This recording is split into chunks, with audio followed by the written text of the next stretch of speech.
What are the early futures for the 2023 NFL MVP odds looking like on FanDuel Sportsbook? And what are the best value players to target? It's time to break it down right here and right now as we begin another edition of Locked On Fantasy Football. Are Locked On Fantasy, your daily NFL fantasy podcast. Part of the Locked On Podcast Network. Your team every day.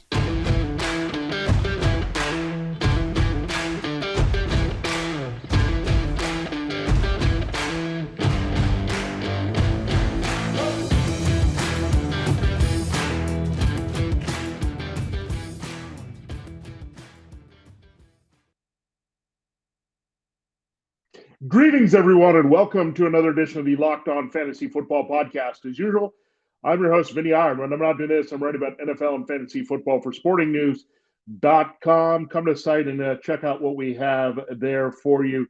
All the good stuff that we break down for the offseason. The NFL Combine is just around the corner. I'll have an updated mock draft as well as a big board of the top prospects here next week. So a lot of action from Indianapolis as we welcome in the next generation of offensive skill players to the NFL to give us immediate impact in fantasy football. Today's show, we're going to focus on the established players in the NFL, and there's some odds on the rookies here for MVPs, but we're going to focus on veterans here for FanDuel Sportsbook has put out its MVP odds there for 2023. They're quite interesting all across the board based on who's the favorite and getting deeper and beyond that. So lot to discuss there and break down. So we'll look at the favorites. We'll look at the sleepers in the middle, and then also take a look at some long shots there that might have some good value for you at this very early stage of the offseason. So we'll break that down for you. Thanks again for making Locked On Fantasy Football your first listen today. We're free and available to you on all platforms. This episode is brought to you by FanDuel Sportsbook, official sportsbook of the NFL. Make every moment more. Visit FanDuel.com/lockedon today to get started.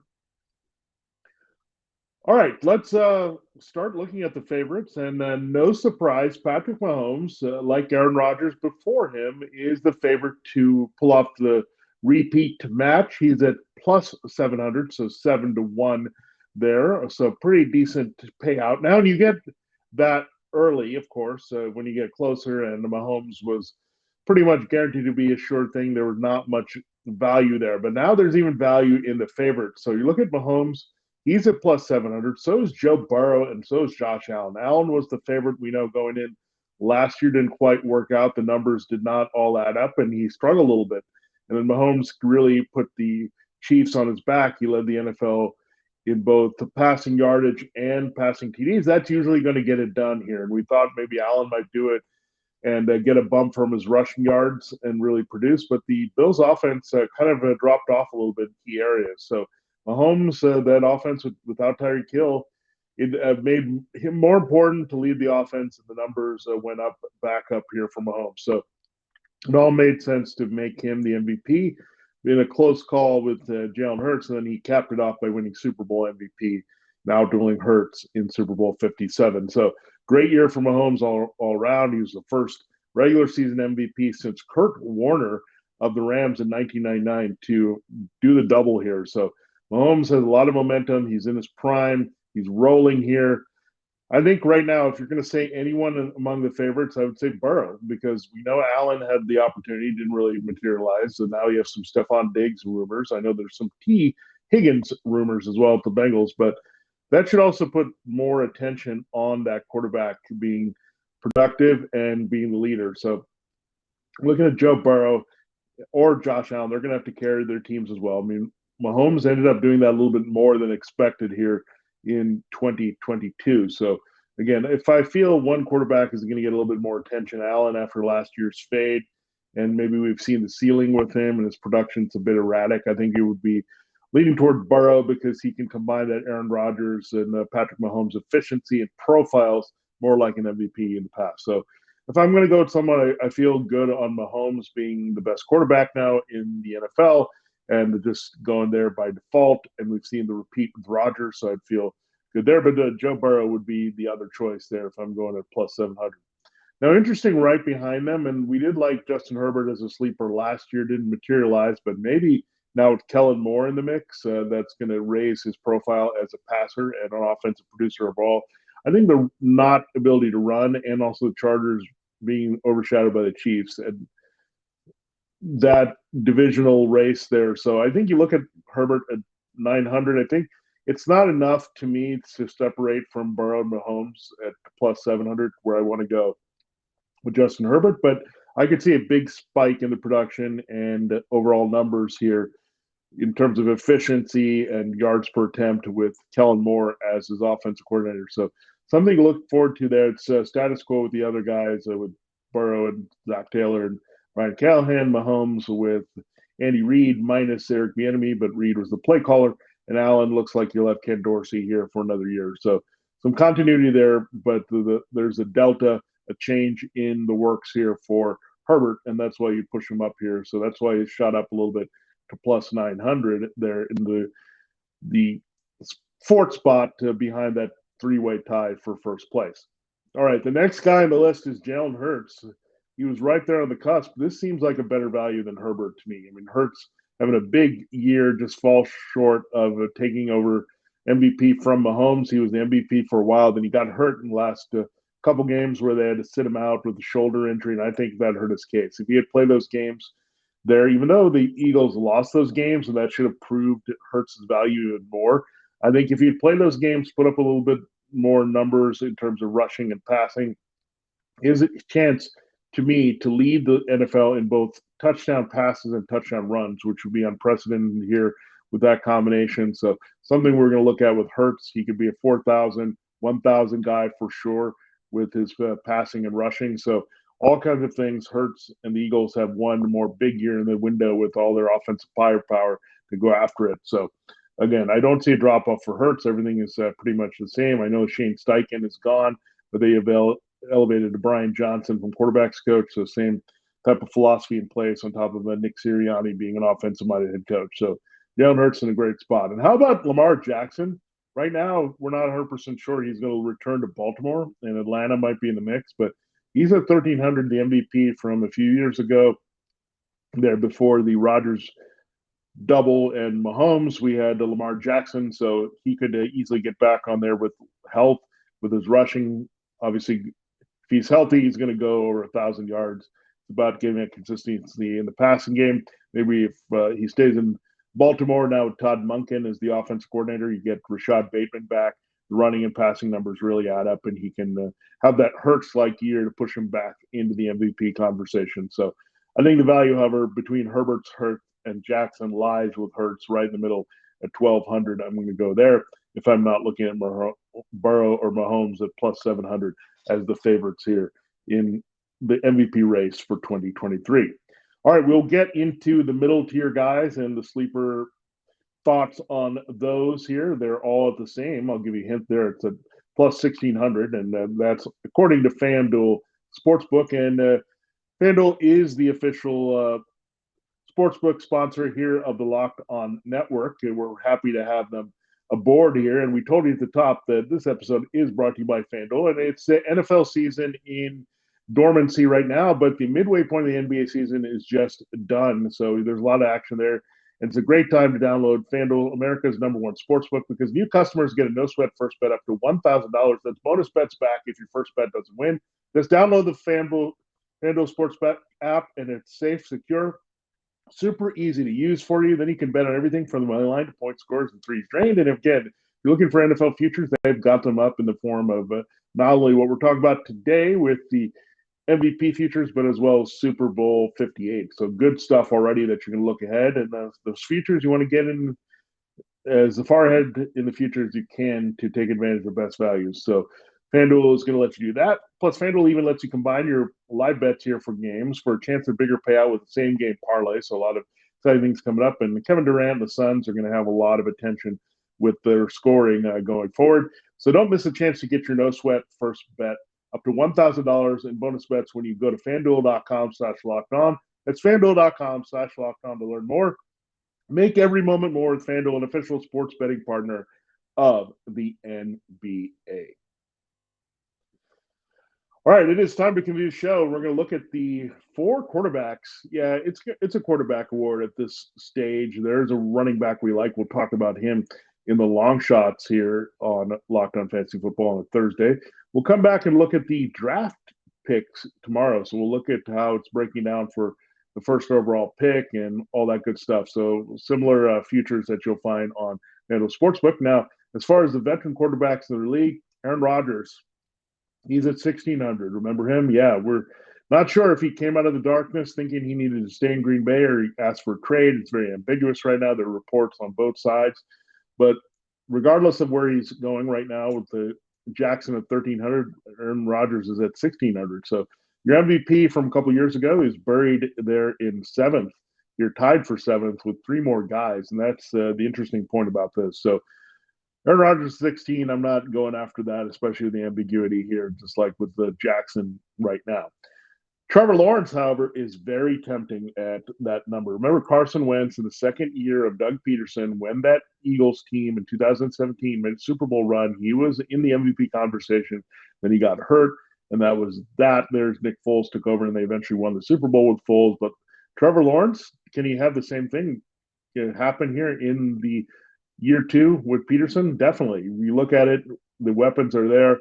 Evan Ingram, they're working to bring him back here before he can enter free agency, but they have Calvin Ridley on the way with the trade. They have Marvin Jones is a unrestricted free agent, so I'm guessing Ridley will replace Jones, but don't forget about Christian Kirk and Zay Jones being a big factor of what they want to do. So you have Kirk and Zay Jones, and now you add Ridley into that. Ingram coming back into the fold. Travis Etienne is a great receiver. So a lot of weaponry around Trevor Lawrence. He had a big breakout second year here, so he can build on that. So I do have a lot of interest there at 1,600 for Trevor Lawrence. Now, Dak Prescott, we told you we didn't love the Brian Schottenheimer hire. They're replacing more. So all the power that Prescott may have had, he's been the comeback player of the year and had a good run. If he had any MVP buzz, it's all gone to Justin Herbert now with Kellen Moore operating for him. So I just can't see Dak being a good value there because I don't see the Cowboys making the same type of run. And you look at the Eagles with Hurts probably having a better success rate here in 2023. So that already takes Prescott out of the equation. But Lawrence can put up big numbers out of that AFC South and really lead this team pretty far under Doug Peterson. So he's got the higher upside. Prescott maybe needs to sort out some things with his receivers and consistency there. So I feel for more for Lawrence. And I'm also staying away from Tua Tagovailoa. He's at 1,600. People are looking at his weapons, of course, Tyreek Hill and Jalen Waddle,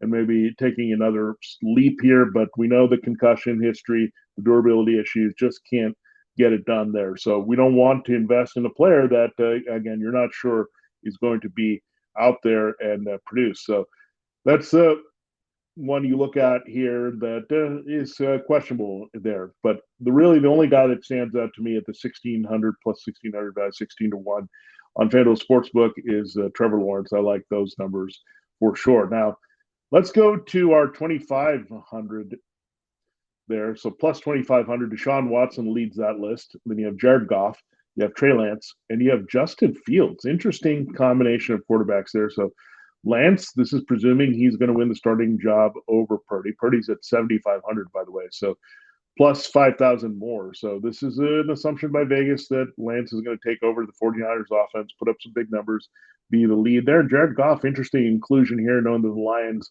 also can put up big numbers to their offense, especially with Jameson Williams fully healthy. Amon-Ra St. Brown, if they get some tight end help, watch out for Jared Goff putting up some numbers. We know he's teased for MVP before when he had his biggest season with the Rams. So Lance and Goff, interesting. So Lance tips off to one thing. Goff maybe tipping off to the Lions, sticking with him at quarterback. Justin Fields could just put up those ridiculous numbers, rushing and passing that you can't ignore, but the Bears are probably going to let him down with that part of the equation. And you look at Deshaun Watson, this is intriguing to me. At 2,500, the Browns are positioned to rebound. I do like their team makeup overall. Their offensive line still pretty good.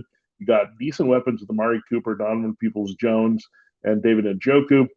I think they'll add more to that wide receiver help. Their defense with Myles Garrett and some other guys also looking pretty good if they had a little bit more help offensively and some explosiveness in the passing game. So the question is, will they open it up here with Nick Chubb and go beyond the running game and the run-heavy approach here for Kevin Stefanski to try to get more wins? And can the Browns win enough there to help Watson? But the talent is there to rebound here in his first full season with Cleveland again. Fields hampered by his team. Very intrigued by Lance more so than anyone else here at 2,500, given that we're not 100% sure that he's going to be the starting quarterback. And that, of course, gives value to Purdy a little bit deeper. So we'll get into those. Everyone plus 3,000 and higher that has some intrigue for us. We'll do that in the final segment here on Locked On Fantasy Football. Thanks for making Locked On Fantasy Football your first listen every day. Don't forget to listen to Locked On Sports Today as well.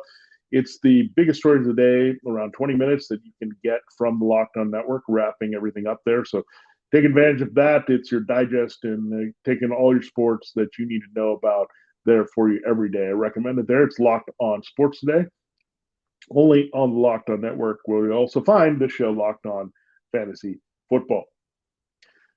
All right, it is time to close the show and look at the last few players of interest there with the FanDuel SportsBook early futures odds for NFL MVP 2023. At plus 3,000, you have a Jordan Love, no guarantee for him to start. So keep that in mind here. Jordan Love is at plus 3,000 and Aaron Rodgers is at plus 1,600. So that tells you can't go with Rodgers if there's a little bit of hedging bets here with Love. So that's where you can't go. But Jordan Love is intriguing. He has a young receiving core, however, with Christian Watson and Romeo Doubs, and everything else is a bit in flux there. But it is a pretty good offense, we know. Aaron Jones is going to be back as they restructure his contract. The offensive line needs a little bit of upgrading, but they still have some veterans that can hold on there. So do like Jordan Love a little bit is intriguing. It's certainly a bigger upside pick than the same guy listed at plus 3,000. That would be Geno Smith. Seahawks are trying to bring back Geno Smith. I just don't think he's going to put up the numbers and carry that team. I think it's more so that the numbers support that team is carrying him with Kenneth Walker, the running game, the receivers, the upgraded offensive tackles going into now their second year. So if anyone might have to burst on the scene here and just catch everyone by storm, I think it's Jordan Love. Well, Geno, I think we've seen the cap, and he also has taken care of his hardware with the comeback efforts there in Seattle. All right, going to 4,000. This is kind of intriguing. Plus 4,000. You have Wilson Pickett, land of 10,000. Dan says land of 4,000 odds here for Wilson and Pickett. So we're going to wait until the midnight hour here, but we're not going to do that here with either one. With Wilson, look, it could work out really well with Sean Payton, but I want to see things in flux. And keep in mind, even when Wilson has had his biggest years, he's had trouble breaking through and convincing people he should be the MVP.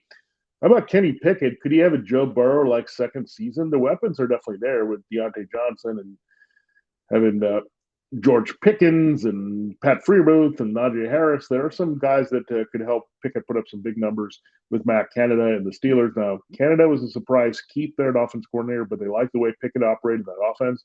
He should settle in for year two of that offense. So it actually helps Pickett where he's not going to have to learn a new system here. So I'm going to prefer Pickett here at plus 4,000 if I'm going to go somewhere versus Russell Wilson, even with Sean Payton and that influence offensively coming to Denver.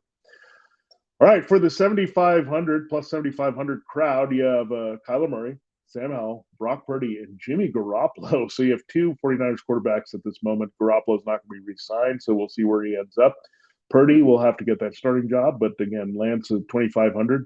There it clearly says that there's a feeling that he's going to be a starter. Purdy is waiting to have his elbow surgery here. And you look at elsewhere, I mean, Sam Howell, really? At the Commanders? He's at the level of Kyler Murray. That's a lot of disrespect for Kyler Murray to be at the level of Sam Howell because, again, they've declared him the starting quarterback for the Commanders. But Murray, they're trying to work on the offensive staff. It's a little bit of barring with what Cleveland did with Stefanski and Watson here. So that's interesting that you had DeAndre Hopkins team up with Watson. Now he's with Murray unless they move there. So that's what concerns me a little bit, that they might blow up this offense. We have from Cliff Kingsbury, but clearly you got to look at Kyler Murray at 7,500. This is your best value from this group. I mean, Purdy, you don't even know who's going to start. Garoppolo is going to be just to fill in somewhere in Sam Howell. There's no way we're going to invest in Sam Howell in year two. Unlimited exposure there. Now, interesting when you get to the 5-digit numbers here. How about at 10,000, you have Justin Jefferson. Now, we've had big years by Calvin Johnson, Cooper Kupp, Jefferson himself. None of those have really pushed to win the MVP because you have the Offensive Player of the Year, which is a cop out for the statistical brilliance of a player, but not wanting to reward a player that isn't a non-quarterback. All that politicking there with that kind of a role here and how the MVP is handed out. But he's at 10,000, so 10,000 to 1 here, at plus 10,000, or sorry, 1,000 to 1, 10, plus 10,000 here. So if he breaks 2,000 yards receiving, and Cooper Kupp got close, didn't make it, Jefferson cooled off the end, I think then you start looking at that's the number that you think about here, because 2,000 yards rushing usually guarantees MVP. You get 2,000 yards receiving, get to a new threshold, that's going to get you a lot of attention. It depends on how good the Vikings can be. We know a lot of their numbers were inflated in terms of their wins and losses based on the actual stats of how they played. But again, that's all that counts. There's Jefferson again. If he goes for 2,000, it's going to be hard to deny him. What you need is the quarterback's log jamming. So you need the very close battle between Burrow and Mahomes and Hurts and others, and then it splits the difference there. If there's no clear-cut quarterback, then the wide receiver looks appealing and stands out, and you have Justin Jefferson potentially being a Jerry Rice type option. And finally, Christian McCaffrey, he's at plus 20,000. Yes, folks. McCaffrey, if there's going to be one running back that could win it, he's very Marshall Faulk-like. Falk was an MVP doing similar things here. He was able to cut into the Kurt Warner era and get an MVP there. So when you look at it, McCaffrey, yards from scrimmage, he dominated this 49ers offense. He was a scoring machine. If he can score a good 20-plus touchdowns, get 2,500 yards from scrimmage, it's going to be hard to deny him at that plus 20,000 there. So interesting there for McCaffrey being so low and being the most intriguing non-quarterback candidate just because the offense he's in.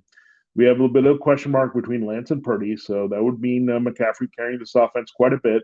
Some other question marks in this offense, but also run heavy, very productive under Kyle Shanahan. The numbers were massive for McCaffrey down the stretch when he came over and was there full time after the trade deadline. So watch out for McCaffrey. I think, again, this guy could be 2,525. Those numbers would be really hard to deny, especially the 49ers have another big season, and he's a big reason why, and they're toggling through the quarterbacks with Lance and Purdy here. So that is very intriguing for sure. McCaffrey at plus 20,000, and that's a long shot worth something there just for the massive payout you can get, even with a very small investment there. So there you have it. There's a breakdown of your early MVP odds on your NFL futures at FanDuel Sportsbook here on Locked On Fantasy Football. We're going to look at the draft odds there, number one overall pick, break that down a little bit to give you an idea of what teams were thinking on the clock and where things might play out with the draft order early in 2023. So we'll do that to close the show here on a Friday, Locked On Fantasy Football. A little bit more